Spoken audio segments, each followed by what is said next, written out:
L'homme ne vivra pas de pain seulement, mais de toute parole qui sort de la bouche de Dieu. Voici votre moment de méditation quotidienne.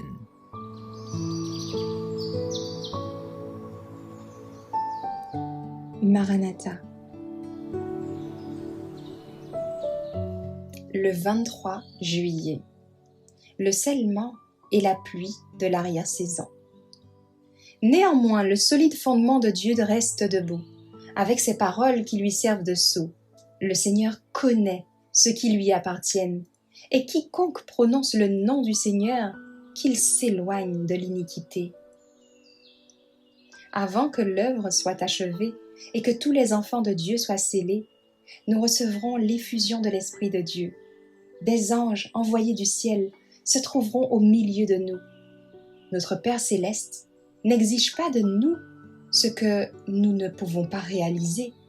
Il désire que son peuple travaille avec ferveur pour accomplir le but qu'il lui a assigné.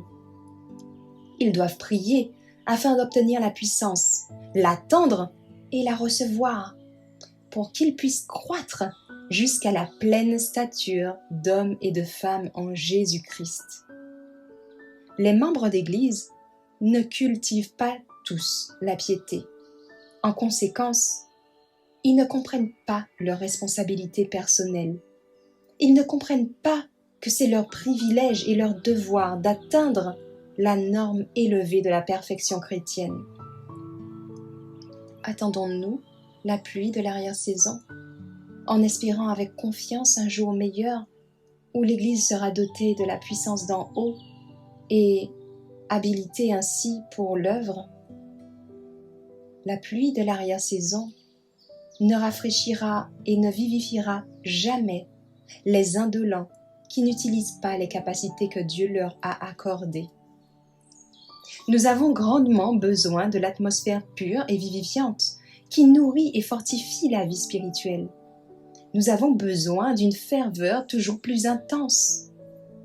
Le message solennel qui nous a été confié pour être donné au monde doit être proclamé avec une plus grande ardeur, avec une intensité qui touchera les incrédules, les poussant à voir que le Très-Haut agit avec nous et qu'il est la source de notre force et de notre efficacité. Utilisez-vous toutes vos facultés dans un effort pour conduire toutes les brebis perdues à la bergerie?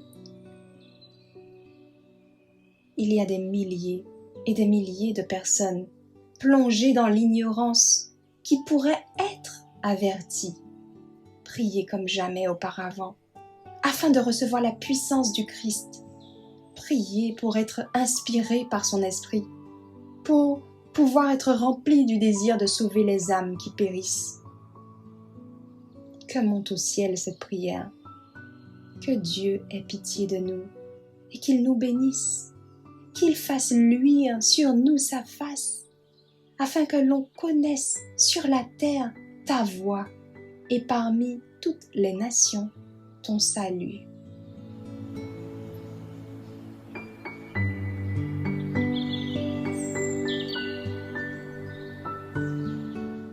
Merci d'avoir écouté cette présentation. Assurez-vous de nous rejoindre demain pour votre moment de méditation quotidienne avec lereste.org.